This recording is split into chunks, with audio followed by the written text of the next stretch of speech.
오늘 한 말씀은 민수기 6장입니다. 성도 여러분, 오늘 말씀은 크게 두 단락으로 볼 수가 있습니다.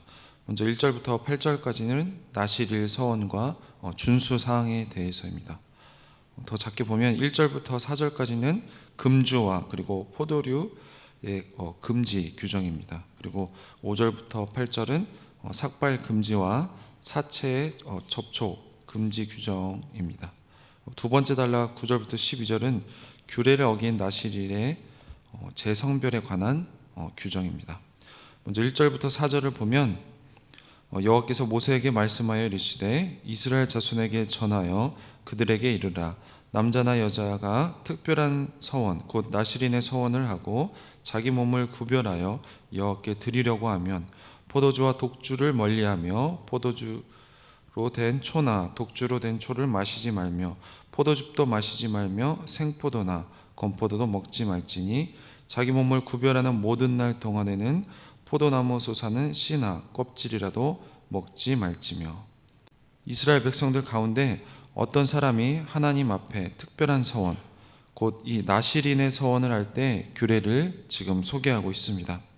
하나님께 헌신하는 나실인의 서약은 먼저 남자와 여자를 구별하지는 않습니다. 이들은 제사장 같이 구별된 사람들이 아니라 평범한 이스라엘 사람으로서 일정한 기간을 정해서 하나님께 맹세하며 헌신하고자 하면 그가 누구든지 나실인 서약을 할 수 있습니다. 가난한 사람의 경우 이 나실인의 서약을 지키고 일상으로 돌아오는 절차가 복잡하고 비용이 많이 들었기 때문에 부담이 되었을 것입니다. 그래서 가난한 사람들은 아마도 다른 사람들과 함께 그 비용을 감당했을 가능성도 있습니다. 성경을 보면 실제 사도 바울은 사도행전 21장에서 보면 이 나실인 서원 종료와 관련해서 다른 사람들에게 협조를 요청하기도 했습니다. 누구든지 서약을 하고 이 나실인의 삶을 살 수 있지만 공동체 안에서 구별된 백성, 즉 이 나실인의 규례는 철저하게 이 제사장의 관할하에 있었습니다. 나실인의 규례를 지키거나 아니면 어기는 경우, 그리고 나실인의 서약 기간을 마무리하는 경우 등에서 제사장의 역할이 굉장히 중요했습니다. 이 나실인이 되는 경우는 성경에서 보면 굉장히 다양합니다. 비록 오늘 본문은 일정 기간 동안 자발적으로 나실인의 서원을 하는 경우를 다루지만 다른 성경을 보면 사무엘이나 그리고 삼손 같은 사람들은 태어나면서부터 이미 나실인으로 평생 살도록 부름을 받았습니다. 사무엘은 태어나면서부터 이런 나실인의 존재이지만 구체적으로 이 나실인의 규례를 지켜야 하는 사람으로 묘사는 하지 않고 있습니다. 하지만 이 삼손의 경우에는 지속적으로 이 나실인의 규례를 따라야 하는 삶을 그리고 있습니다. 그리고 그러지 못한 예로 성경에 등장을 하고 있습니다. 또 다른 경우는 이 전생애를 이 나실인으로 살았다고는 할 수 없지만 창세기의 요셉도 창세기 49장 26절에서 보면 형제들 중 뛰어난 자, 즉 구별된 나실인으로 불리기도 합니다. 나실인이 되면 일상생활 중에서 세 가지를 엄격히 금해야 합니다.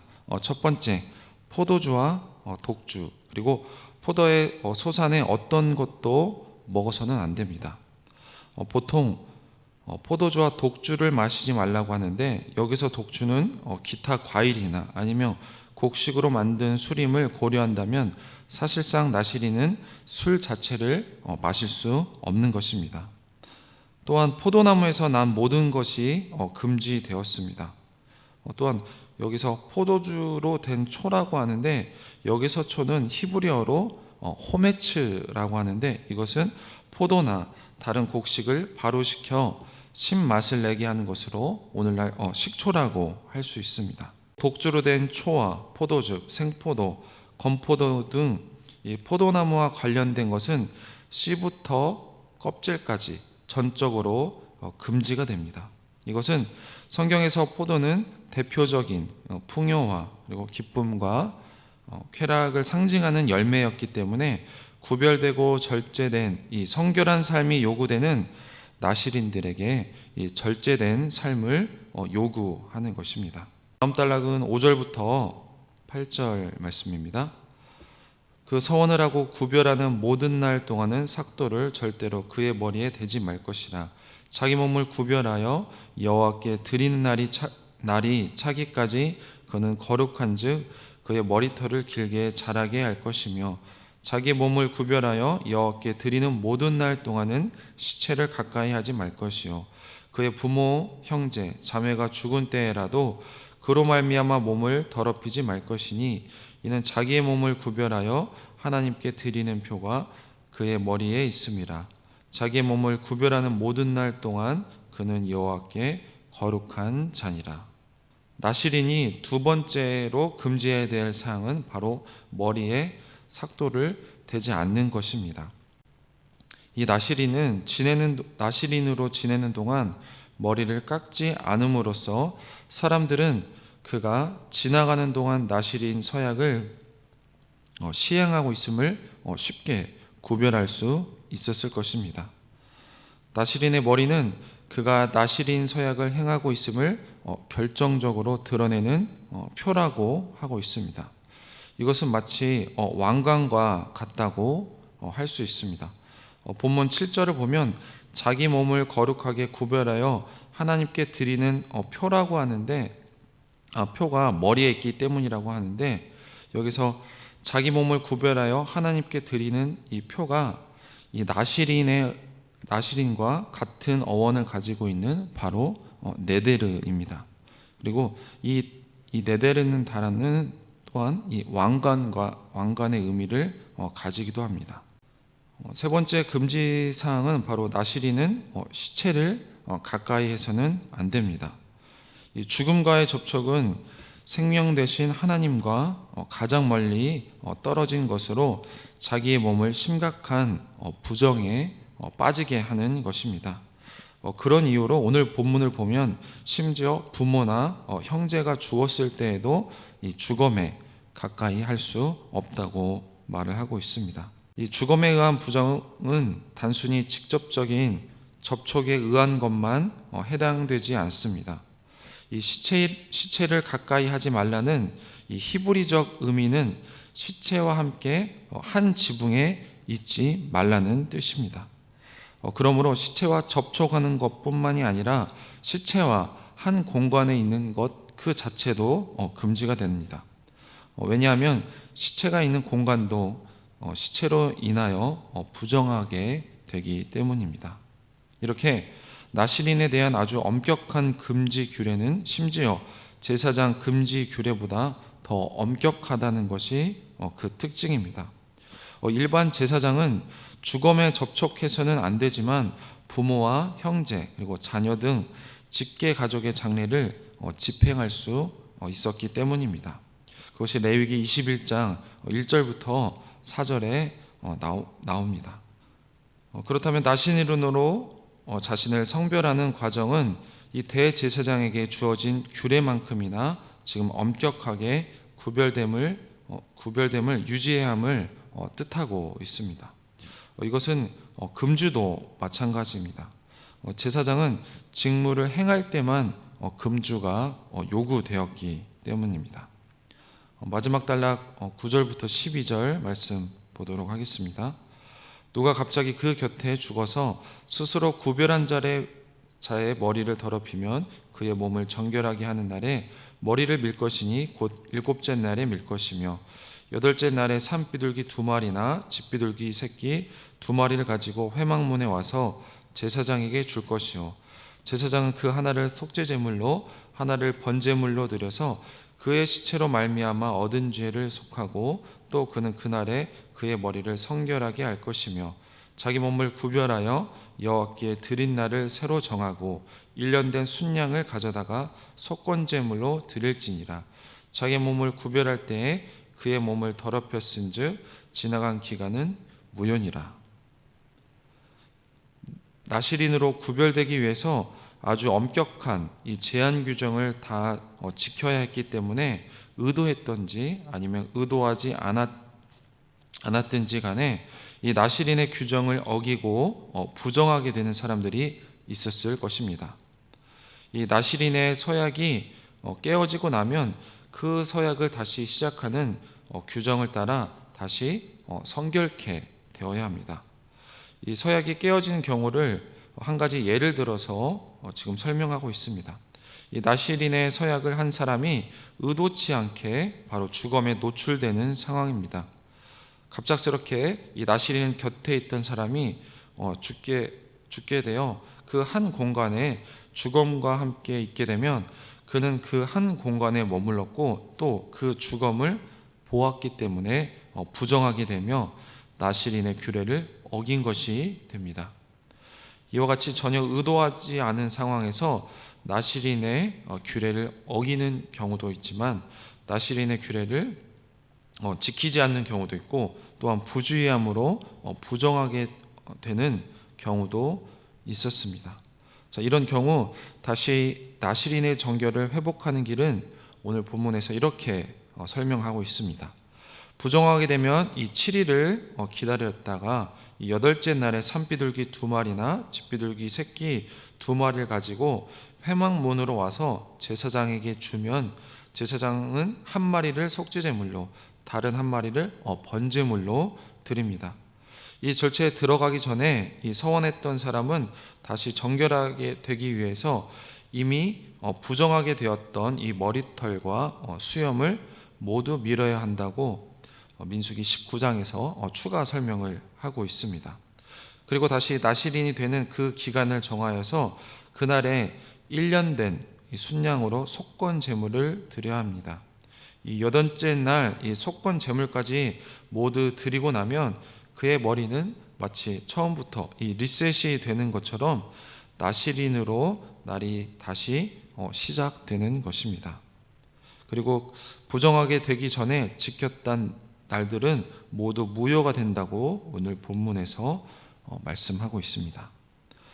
성도 여러분, 오늘 본문은 누구든지 나시린 서원을 할 수 있다고 말씀하고 있습니다. 이 레위인은 지파 자체가 하나님의 것으로 특별히 구별된 사람들입니다. 그런데 이제 자발적으로 자신이 하나님께 쓰임받기로 작정할 수 있는 기회를 하나님께서 주고 계십니다. 이것은 누구에게나 이 기회가 열려 있습니다. 남자뿐만이 아니라 여자에게도 허용이 되었습니다. 한정된 기간 동안에 자기 몸을 구별하여서 여호와 하나님께 드리게 하십니다. 세속적인 쾌락을 멀리하고 온전히 자신의 시간과 그리고 재능과 자원을 그 목적을 위해 사용하는 것을 의미합니다. 성도 여러분, 오늘날 모든 그리스도인은 나시린입니다. 신약에서 말이죠. 그래서 우리의 모든 일상의 모든 일에서 하나님의 거룩하심을 드러내야 합니다. 특별히 우리의 전 생애가 주님의 것이지만 특별한 기간을 정하여서 내가 힘이 있고 그리고 내가 섬길 수 있을 때 이 주님을 위해 봉사할 수 있는 우리 성도님들이 되시길 소망합니다. 두 번째로 이 나시린은 하나님께 구별된 사람들입니다. 이 나시린으로 서원하면 이제 하나님께서 정한 삶을 살아야 합니다. 그들이 지켜야 할 것들이 바로 오늘 본문에 소개되고 있습니다. 포도나무 소산을 먹지 말아야 된다고 하고 있습니다. 포도는 쾌락과 기쁨을 상징하는 것입니다. 그래서 이제는 하나님 외에 다른 것들에서 기쁨을 얻지 않겠다는 것입니다. 또한 머리에 삭도를 대지 말아야 한다는 것인데 이것은 모든 힘은 하나님에게서 얻겠다는 것입니다. 또한 어떠한 경우라도 시체를 가까이 하지 말아야 했습니다. 이 나시린들은 자신의 몸이 전적으로 거룩하신 하나님 또 생명의 하나님의 것임을 항상 기억해야 했습니다. 성도 여러분, 오늘날 우리는 이 신약의 삶을 살고 있는 우리는 모든 그리스도인은 나시린입니다. 그래서 이 나시린으로서 피해야 할 우리의 오래된 습관이나 문화와 가치관이 있습니까? 하나님 말고 우리의 재산 증식이나 아니면 세상에서 성공, 이 자녀들의 성공에서 우리는 더 큰 기쁨을 얻고 있습니까? 아니면 하나님보다 다른 것에서 더 큰 힘을 얻거나 아니면 위로와 평안을 얻고 계십니까? 아니면 이 세속적인 문화, 죽음의 문화, 그리고 향락적인 문화에 우리도 가까이 있지는 않습니까? 우리의 삶을 뒤돌아 봐야 할 것입니다. 혹시라도 만약에 그렇게 살고 있다면 하나님께서는 탈락이 아니라 오늘날 우리에게 다시 한번 기회를 주고 계십니다. 부정하게 되었으면 다시 시작하라는 것입니다. 고의든 아니면 실수든 나시리는 규범을 어길 경우도 생기는 것입니다. 가령 실수로 시신에 긴 머리가 닿으면 몸을 씻고 머리를 밀고 7일 동안 정결 기간을 거친 후에 8일째 비둘기로 속죄 제물과 번제물을 드리고 순양으로 속건 제물을 드렸습니다. 이 경우에 그 전까지 지킨 서원 기간은 무효가 되고 처음부터 다시 시간을 정하여 지켜야 했습니다. 이것은 하나님께서 형벌의 개념이기보다는 다시 한번 기회를 주신다는 의미입니다. 또 한 가지 의미는 한번 서원한 것에 대해서 함부로 취소하지 말고 끝까지 책임을 다해야 한다는 의미도 있는 것입니다. 성도 여러분, 우리는 하나님과의 약속을 얼마나 중요하게 생각하는 그런 신앙을 가지고 있는지 우리의 삶을 뒤돌아봐야 할 것입니다. 그리고 우리는 늘 하나님의 말씀을 어기고 때로는 방황할 때도 하나님께서는 우리에게 형벌을 주시는 것이 아니라 오늘날 다시 한번 기회를 주시는 하나님이라는 것을 생각하면서 늘 하나님께 감사하면서 우리가 성도로서 우리의 삶에 대해서 좌절하거나 낙담하지 말고 우리에게 늘 기회를 주시는 하나님과 오늘부터 다시 처음부터 일일이라는 마음으로 살아가는 우리 모든 성도님들이 되시길 소망합니다. 기도하겠습니다. 하나님 감사합니다. 오늘 이 나실인의 서원을 통하여서 우리의 삶을 뒤돌아보게 하시니 감사합니다. 레위 지파는 특별히 구별되어서 하나님을 섬겼지만 이 나실인은 누구든지 남자나 여자나 누구나 자발적으로 서원하면 하나님을 섬길 수 있었습니다. 하나님, 우리에게 세월이 있을 때, 그리고 나에게 힘이 있을 때, 그리고 나에게 기회가 있을 때 하나님을 섬길 수 있도록 하나님 우리에게 은혜 베풀어 주시옵소서. 하나님, 그렇게 하나님을 섬길 때 세 가지의 금지해야 될 것을 말했습니다. 하나님, 포도주나 독주 그리고 포도에서 난 모든 것을 금지하셨습니다.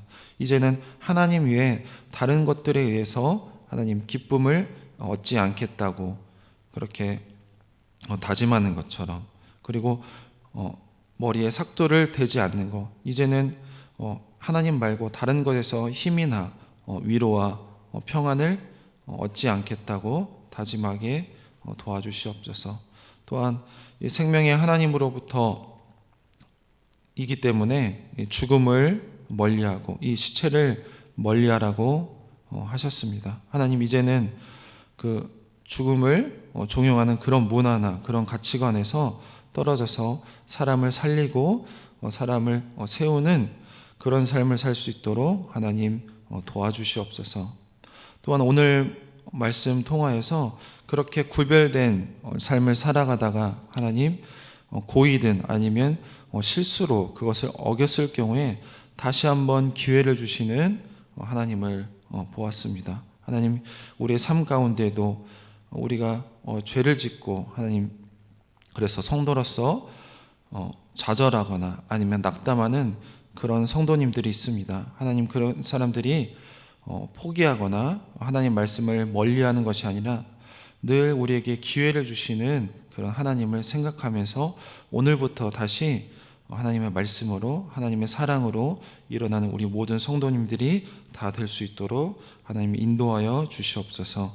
감사드리며 예수님의 이름으로 기도했습니다. 아멘.